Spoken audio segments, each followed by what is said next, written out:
Izinkan pertama-tama saya memperkenalkan diri dulu. Nama saya Dadang Sutrisno.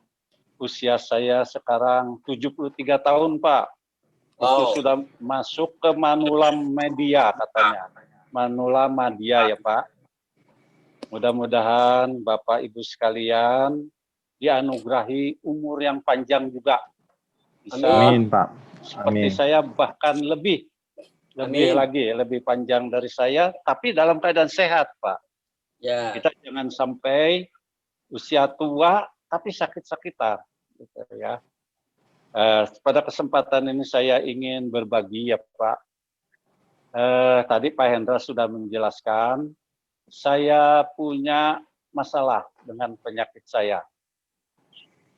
Pada tahun 2014, saya kesulitan buang air kecil, Pak ya.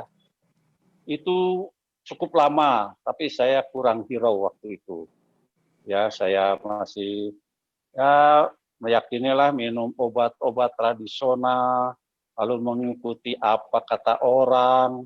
Saya coba, tapi makin lama, sampai akhirnya saya tidak bisa, Pak. Sama sekali tidak bisa untuk buang air kecil, mampet istilahnya.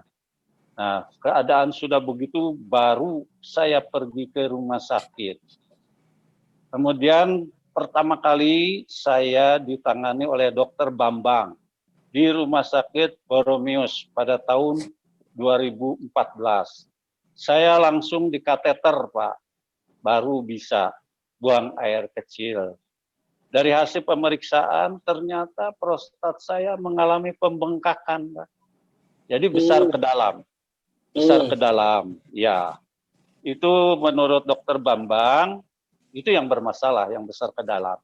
Pada dasarnya laki-laki itu kalau udah umur 45-50 tahun ke atas itu berpotensi untuk menjadi besar, bengkak. Tapi yang bengkak keluar itu aman, Pak. Jadi tidak usah diusik-usik. Ini yang bengkak ke dalam, atau saya setelah itu dianjurkan untuk dikerok, Pak, istilahnya. Saya mengikuti apa yang disarankan dokter, dikerok. Tahun 14. Tetapi tahun 2018, kembali Pak, saya susah lagi untuk buang air kecil. Kemudian saya berobat pindah ke Rumah Sakit Siloam di daerah Tangerang. Ditangani oleh dokter. Ya, waktu itu juga dikerok yang kedua. Kemudian merasa baik ya Pak, minum obat terus, minum obat. Saya mampet lagi Pak, tahun 2018 tidak lagi bisa pipis. Setelah diadakan penelitian, ternyata saya di samping prostat punya juga bawaan keloid itu Pak. Keloid itu semacam penyakit, kalau ada luka, ada bentol, digaruk, membesar. Nah ini rupanya luka saya bekas operasi itu di dalam penis saya itu merangsang untuk timbulnya keloid di dalam saluran kencing di penis saya itu. Nah, ya. Kemudian ditangani, alhamdulillah Allah Subhanahu wa taala mempertemukan saya dengan Dokter Firdaus. Beliau urolog, Pak ya. Usianya sudah senior, waktu saya umur masih 71, beliau sudah 75. Beliau itu dikenal dokter senior di Rumah Sakit Primer Bintaro Jaya. Saya ditangani beliau. Nah, dioperasi Pak, dikerok atau dioperasi, tapi setelah itu kembali membesar lagi. Itu karena keloid saya Pak. Nah, dokter melihat itu, usaha beliau, itu saya dibusi Pak istilahnya, diperbesar. Lubang saluran kencing saya diperbesar. Waduh Pak, bukan main Pak, itu tanpa dibius. Kalau dikerok dibius Pak. Tapi waktu dibusi, dimasukin alat itu memperbesar lubang kencing saya itu tanpa bius. Aduh, bukan main Pak. Beberapa kali akhirnya dokter tidak tega kepada saya. Nah, jalan keluarnya yaitu saya dipasangi kateter Yang saya pakai kateter itu 4 bulan, Pak. Terus menerus 4 bulan. Jadi saya dalam 4 bulan itu berbaring terus di tempat tidur, tidak bisa kemana-mana, Pak, karena terganggu itu oleh kateter. Nah ini berdampak, Pak. Selama 4 bulan tidak bergerak, rupanya peredaran darah saya terganggu, ya Pak. Sehingga ini berdampak, Pak, kepada daya ingat saya. Daya ingat saya itu menurun, dan itu sampai pada puncaknya saya tidak hafal lagi, Pak, bacaan surat ketika sholat fardu. Saya tidak hafal, Pak. Saya tidak ingat lagi saya sudah sholat berapa rakaat. Itu istri saya membimbing saya untuk terus panggil kepada saya, papi harus tetap sholat walaupun tidak hafal. Dibimbing, sudah rakaat kedua istri saya berdiri di belakang, sudah rakaat kedua, sudah rakaat ketiga, begitu sampai selesai. Nah, kemudian pada suatu hari datanglah kawan saya, satu alumni di Akabri, Pak ya, Kolonel atau Kombes Saripudin Ali Amin. Rupanya beliau itu sudah mengkonsumsi dan sahabat dari Pak Yus. Sengaja datang ke rumah di Bandung, dari Jakarta sengaja ke Bandung, memperkenalkan produk ini, Pak, ya, produk yang sama-sama kita cintai ini, Purtier itu. Lalu saya mencoba, pertama diberikan oleh Pak Yus itu gratis, dengan dosis 1 hari saya konsumsi 4 pagi, 4 malam. Saya minum terus itu, kemudian saya merasa cocok, ada perubahan. Nah kemudian pada saat 4 bulan saya pakai kateter, itu dalam keadaan masih berkateter.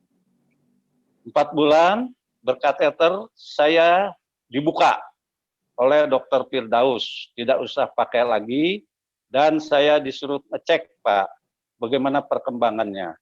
Alhamdulillah, Pak, dengan izin Allah, dengan karunia Allah, saya membaik, Pak. Itu dites seberapa besar sudah tekanan urin saya ketika saya buang air kecil. Diukur, Pak, itu. Nah, hasilnya waktu kembali ke dokter saya bawa. Dokter melihat gambar grafik itu, beliau itu berseloroh, Pak Dadang. Ini Pak Dadang pakai joki nggak nih, Pak?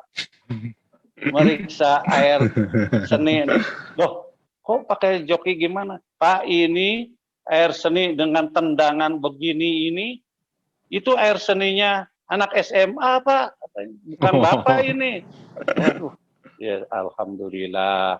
Saya bilang, nah dari situ saya terus, jadi saya mulai minum Purtier itu dari bulan Januari, Pak, tahun 19 dengan dosis yang terus sama. Apalagi menghadapi ini pandemi seperti sekarang, di mana usia saya masuk kategori yang paling rentan kan, Pak, orang-orang manula. Saya tetap mengkonsumsi 4 pagi, 4 malam. Nah, saya menganjurkan dari pengalaman saya yang menderita sakit prostat, di mana sudah 3 kali, itu kiranya kalau mulai ada gejala, segeralah mengkonsumsi Purtier ini. Mudah-mudahan juga Bapak dan Ibu sekalian ada kecocokan dengan Purtier ini. Jangan melihat harganya ya Pak ya. Kalau ada uang, kita bekerja, mati-matian cari uang, ada uang, kita kumpulkan uang, lalu sakit, maka belilah, berobat ke dokter, juga didampingi dengan minum Purtier. Bahasa Sunda itu ada peribahasanya, Pak. Harta benda itu tutulung raga, artinya uang itu adalah untuk membela raga kita ketika kita sakit. Mungkin inilah share yang bisa saya sampaikan. Oh ya, saya lupa ada tambahan dari apa yang disaksikan oleh anak saya, 2 anak saya, Pak. Satu yang jadi notaris di Banyuwangi itu juga mengkonsumsi Purtier. menjadi pelanggan juga langganan dari Pak Yus, dan satu lagi yang di Bandung itu juga minum. Dia dalam rangka ikhtiar usaha untuk punya momongan. Sudah 4 tahun nikah, belum juga dikaruniai momongan. Mudah-mudahan dengan mengkonsumsi Portier ini juga bisa berhasil, sukses apa yang dicita-citakannya. Sekali lagi, selamat malam, terima kasih. Semoga Portier makin dikenal, makin masyarakat, kita bisa menolong banyak jiwa orang banyak. Terima kasih. Saya akhiri. Wabillahi taufiq wal hidayah. Wassalamualaikum warahmatullahi wabarakatuh.